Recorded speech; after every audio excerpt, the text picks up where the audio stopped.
birth of Jesus, and that is already an event that's 2,000 years old. But wherever we go now, we can see Christmas trees and people wearing Santa hats. So is Christmas an ancient event that is being modernized by Christmas trees and Santa Claus? Or is it an ancient prophecy that is not yet fully realized? So this morning we will go into the book of Isaiah in order to discover God's promise that will determine our eternal future.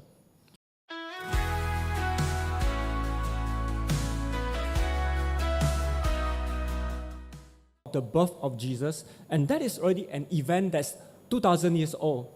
But wherever we go now, we can see Christmas trees and people wearing Santa hats. So is Christmas an ancient event that is being modernized by Christmas trees and Santa Claus? Or is it an ancient prophecy that is not yet fully realized? So this morning we will go into the book of Isaiah in order to discover God's promise that will determine our eternal future.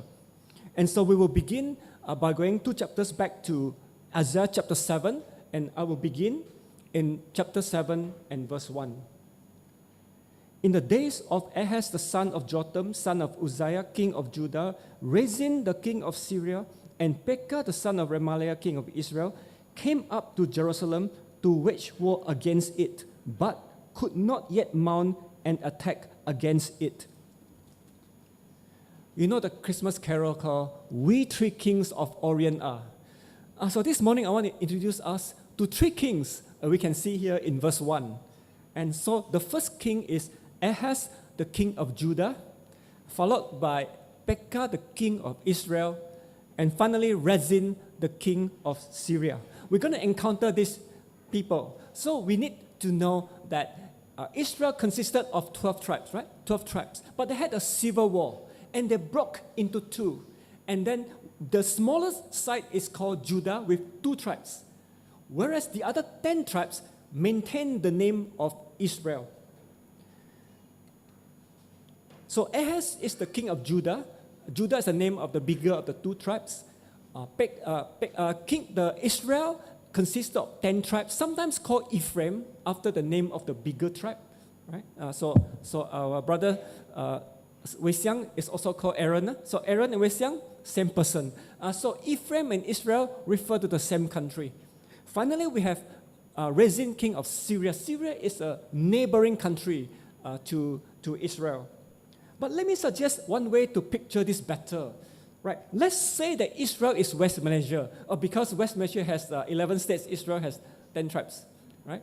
And so the capital of Israel is Putrajaya. No, Samaria. And then Judah is East Malaysia, because 2 tribes, we have 2 states. Capital is a place we all know, not Kuching, is Jerusalem. And how about Syria, the neighboring country? Let's call Syria as Singapore, right? Right now, our Southeast Asia is quite peaceful, isn't it? We never wage war against each other, except we have Thailand with border conflict with Cambodia, but Donald Trump will deal with it. He wants to win the Nobel Peace Prize. Right, so can you imagine if there is war in Southeast Asia? And West Malaysia combined with Singapore is attacking East Malaysia. Can you imagine that? Right, if you can, let's go back to verse 1. So in verse 1, we see Rezin, the king of Syria, Singapore, combined with Pekah, the king of Israel, West Malaysia. And they both came up to Jerusalem, Kuching. So they attacked Kuching. But up to that time, they are not able to take over East Malaysia. If that happens, will you be afraid? Verse 2. When the house of David was told, Syria is in league with Ephraim, the heart of Ahaz and the heart of his people shook as the trees of the forest shake before the wind. Yes, if Singapore joined with West Malaysia to attack us, and our hearts and our king's heart will be shaking like trees in the wind. But the first part of the verse says the house of David. What is the house of David? Now, we all heard of the House of Windsor, right? That is the royal family in the UK with the line of kings and queens taking over. And so, House of David David is actually the second king of Israel, from tribe of Judah. And so house of David is the lines of kings who will take over as kings of Judah. But there's a big difference between house of David and any other house. And so to discover that critical difference, we are going to turn to the book of Samuel at 2 Samuel chapter 7, reading from verse 11. This is God speaking to David. Verse 11, moreover, the Lord declares to you that the Lord will make you a house. When your days are fulfilled and you lie down with your fathers, I will raise up your offspring after you, who shall come from your body, and I will establish his kingdom. He shall build a house for my name, and I will establish the throne of his kingdom forever. And so we see God promised David to give him a house, a dynasty. So when David dies, his son will take over as the king, and so on. And God made two critical promises to David in verse 13. First promise, his son will build the temple. Second promise, that son will reign forever. But nobody ever reigned forever, right? You know, the Chinese always tell the emperor, wan sui, but nobody ever lived that long. And so when David's son Solomon came up as king, he built the temple, and he ruled as king, and then he died. And then Solomon's son ruled, and then he died. And Ahaz is already the 12th king after King Ahaz, and still the Jews were waiting for the son of David that will never die, that will rule as king forever. And they call that king the Messiah. And so now we move back to verse 3. And the Lord said to Isaiah, go out to meet Ahaz, you and Shear-Jashub your son, at the end of the conduit of the upper pool on the highway to the washer's field. So now God told prophet Isaiah to go and meet King Ahaz. This is a face-to-face meeting, not online. And he has to bring along his son with a very unusual name, so that when Ahaz talked to the son and said, boy, what's your name? And the son says, my name is Shear-Jashub. That actually means a remnant will return. So the name of his son is a message to King Ahaz. It's to tell King Ahaz that even though Judah is invaded, but God will preserve a line of King David. One day the remnant will return. And so still, King David's line will survive, and one day the Messiah will come. And so before we hear the conversation between those two, we want to look at the backstory to see what kind of king it is King Ahaz. All right? So the first backstory from 2 Kings 16, I'll start reading from verse 2. Ahaz was 20 years old when he began to reign, and he reigned 16 years in Jerusalem. And he did not do what was right in the eyes of the Lord his God, as his father David had done. But he walked in the way of the kings of Israel. He even burned his son as an offering, according to the despicable practices of the nations whom the Lord drove out before the people of Israel. So that's a description of Ahaz. So when Ahaz first became king, he's younger than you students here. And the kings of Judah are all mostly good kings, but not Ahaz. Ahaz is a bit like the kings of Israel, which are mostly bad.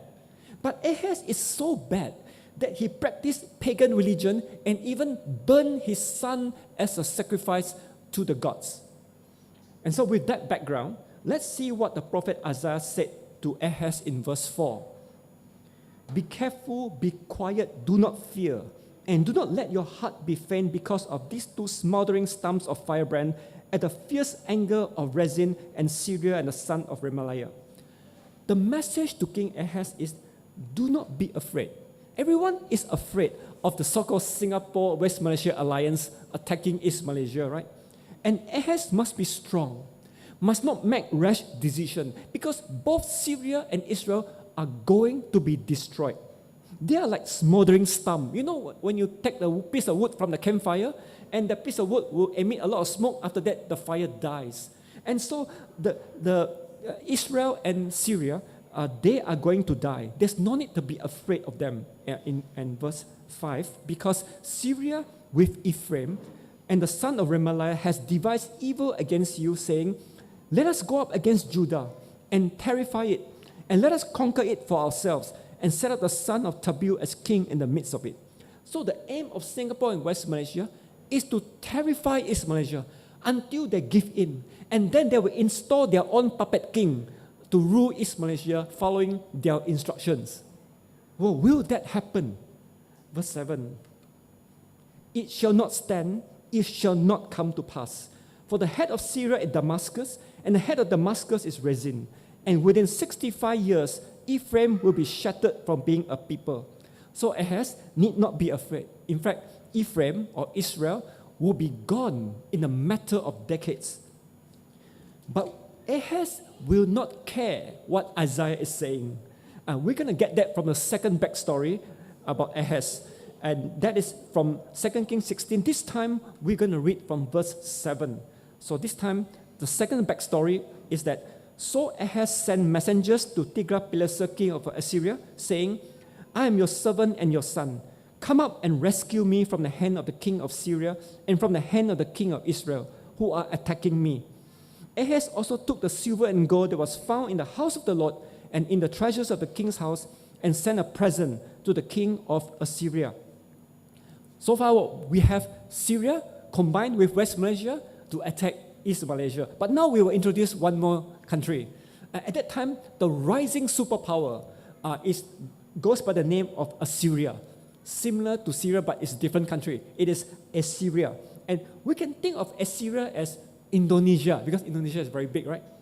Right. So to use our illustration, so when Singapore and West Malaysia combined to attack East Malaysia, the king of East Malaysia went to Indonesia to ask help from the king of Indonesia.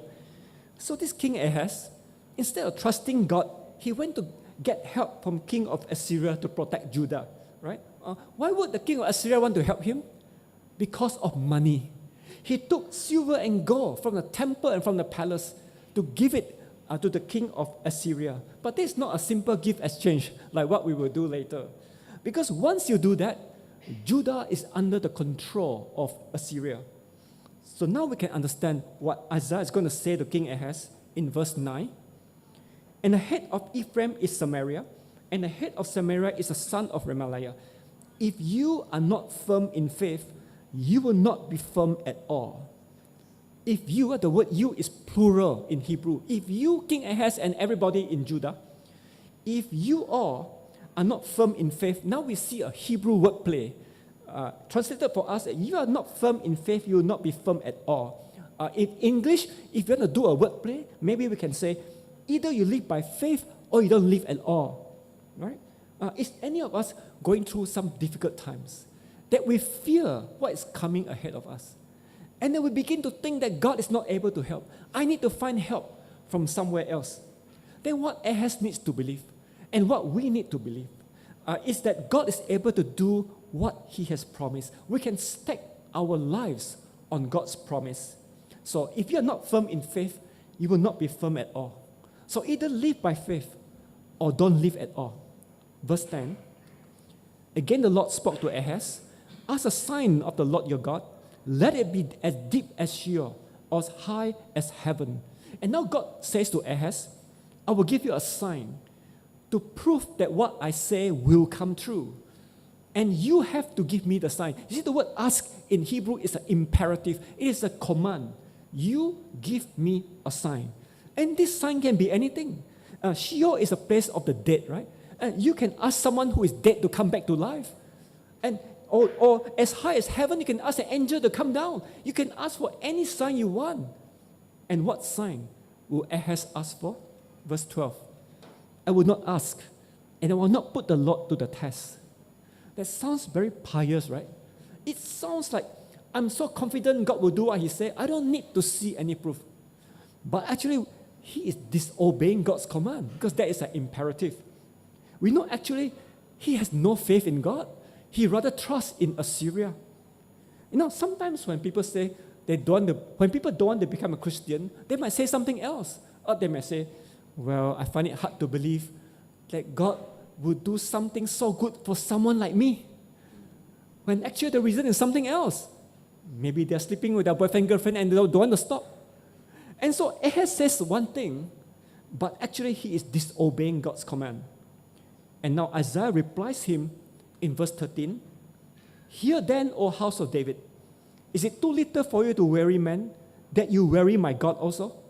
Isaiah says to the house of David now, a reminder that God will honor the fact that one of King David's son will one day rule forever, no matter how unfaithful the king may be, right?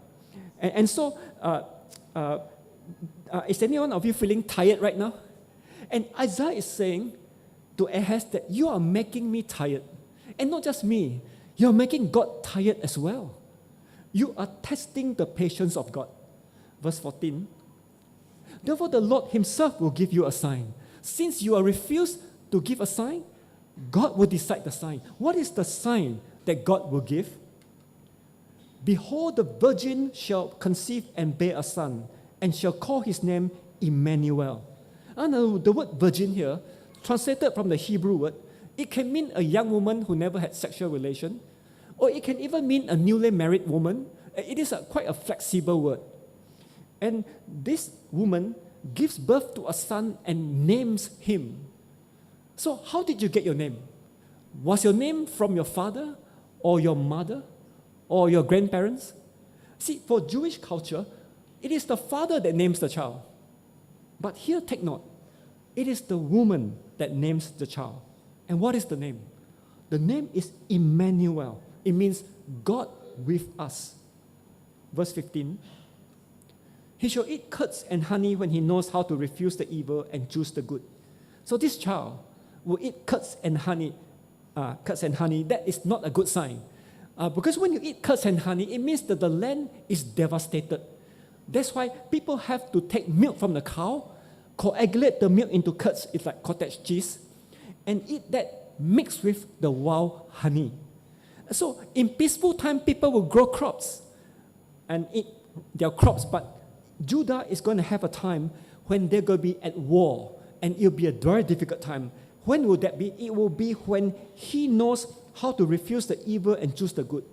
When he becomes an adult, then Judah will be devastated. But what about the nearer future? Nearer future in verse 6. For before the boy knows how to refuse the evil and choose the good, the land whose two kings you dread will be deserted. So before this boy knows the difference between evil and good, how old is that? For the Jews, it's about 12 to 13 years old. So in just a matter of a few years, the Israel and Syria will be deserted. These two countries will be defeated. Right? In actual history, Israel was invaded in 722 BC, which is exactly 13 years after Ahaz became the king. And so with these two prophecies, but which country is going to invade Israel and Syria and Judah? Verse 17. The Lord will bring upon you and upon your people and upon your father's house such days as have not come since the day that Ephraim departed from Judah, the king of Assyria. So Assyria is the rising superpower. It will attack the surrounding countries. Ahaz thought he can buy Assyria with money. But in the end, Assyria attacked Judah. Ahaz should have trusted God and not rely on another country. Now we're going to go back to our second backstory. The first backstory about Ahaz. Remember that Ahaz sacrificed his children. Ahaz practiced this pagan religion. He burned his children as part of the pagan worship. So we know from that most likely he has children. He has children from more than one woman. Very likely he has wives and concubines. So one day it's very possible that Ahaz visits his concubine and says, so I heard you gave birth recently. So is it a boy or a girl? And she says, it's a boy. And he asks, so have you given him a name? She says, yes. So he asks, what is his name? And she says, his name is Emmanuel. Imagine the shock of Ahaz. He will turn pale. That is the sign that God promised to him. That means that in a matter of years, Syria and Israel will be defeated. And after that, Judah will be attacked by Assyria. And so people did not want to trust God, and that will cause the downfall of Judah. And now we will come to chapter 9 that we read this morning. And I will begin with the last verse of chapter 8, which is verse 22. And they will look to the earth, but behold distress and darkness, the gloom of anguish, and death will be thrust into thick darkness. So that's a very depressing end of chapter 8. Because the people refuse to believe in Isaiah's prophecy, so they will be in spiritual darkness. They will find no hope and no help in the world. And so now we move on dramatically to chapter 9, verse 1, which says, "But there will be no gloom for her who was in anguish. In the former time he brought into contempt the land of Zebulun and the land of Naphtali. But in the later time he has made glorious the way of the sea, the land beyond the Jordan, Galilee of the nations." So we already said, Israel is being attacked by Assyria. And Assyria is from the north. In fact, Israel is always in danger from invaders from one direction, the north. And that is why when the people from the north, they are always exposed to invaders or foreigners who come to intermarry with their people, who come to spread their pagan religion. So the Jews always think that people in the north, the people from Zebulun, Naphtali, Galilee, these people are impure and unfaithful. But now verse 1 says, a time is coming when there will be no gloom. Because verse 2, the people who walk in darkness have seen a great light. Those who dwell in the land of deep darkness, on them light has shone. So those people who live in the north, who are unfaithful and impure, living in spiritual darkness, they are the first in the country to see the great light from God. Verse 3, "You have multiplied the nation, you have increased its joy. They rejoice before you as with joy at the harvest, as they are glad when they divide the spoil." So when this great light from God comes, that on that day the number of faithful Jews will increase greatly. And there will be so much great joy in the country. Because, verse 4, "For the yoke of his burden and the staff for his shoulder, the rod of his oppressor, you have broken as on the day of Midian. For every boot of the tramping warrior in battle tumult and every garment rolled in blood will be burned as fuel for the fire." If you tell the people of Thailand and Cambodia, we will stop fighting, there will be so much great joy among the people of those two countries.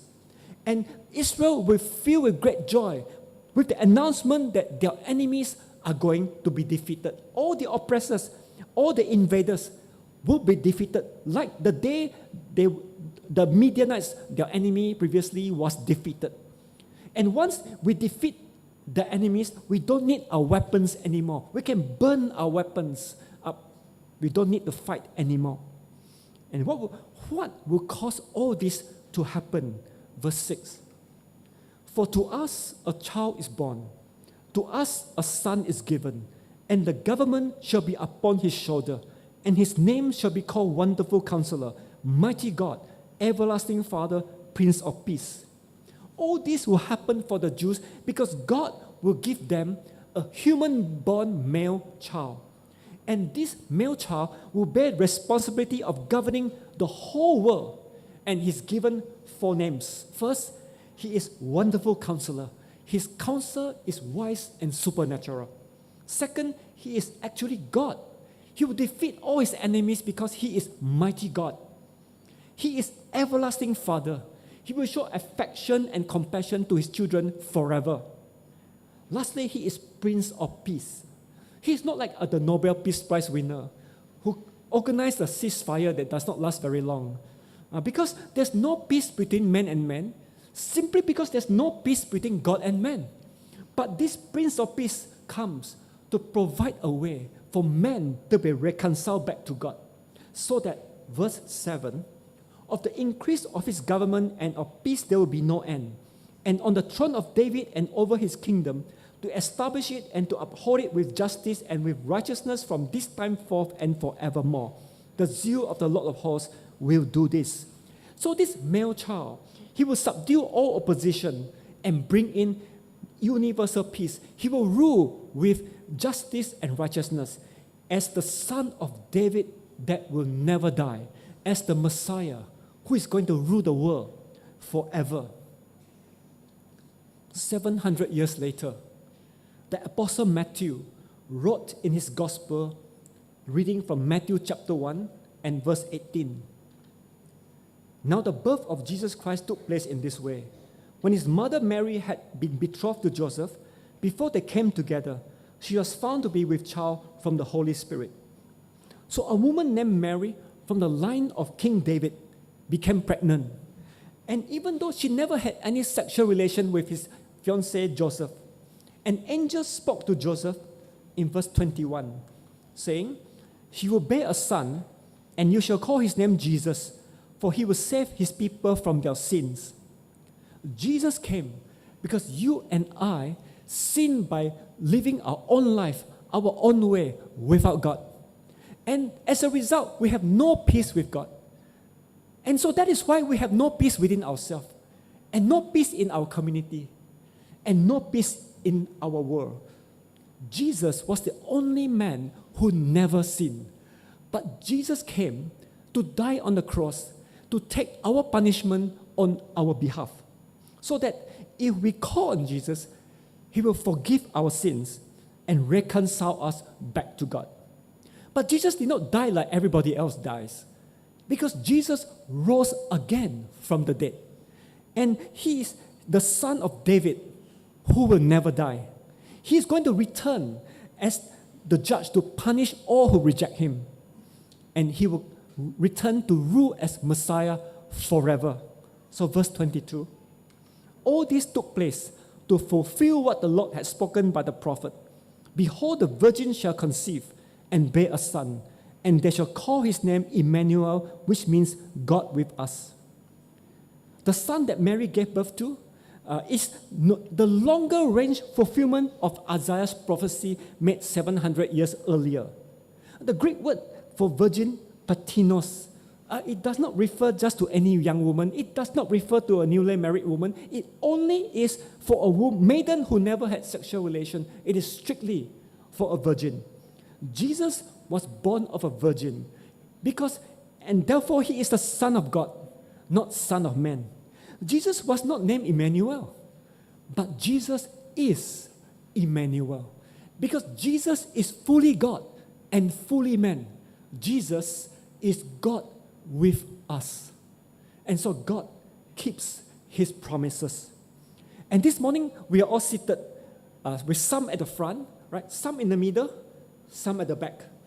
And the fulfillment of Bible prophecy can be like the way we are sitting. So those at the front, you are the immediate fulfillment. And so Ahaz himself witnessed. The woman said to him, "I bore this son, his name is Emmanuel." That was the immediate fulfillment. But those who are sitting in the middle is the longer range fulfillment. Because 700 years after Ahaz had gone, a virgin in the line of King David gave birth to a son. And those sitting right at the back, you are the ultimate fulfillment. We are waiting for Jesus to return. And he will hold the government of the world on his shoulder. He will be the mighty God to defeat all who oppose him. He will be the Prince of Peace, bringing peace between man and man, because finally there is peace between God and man. This birth of Jesus we want to celebrate.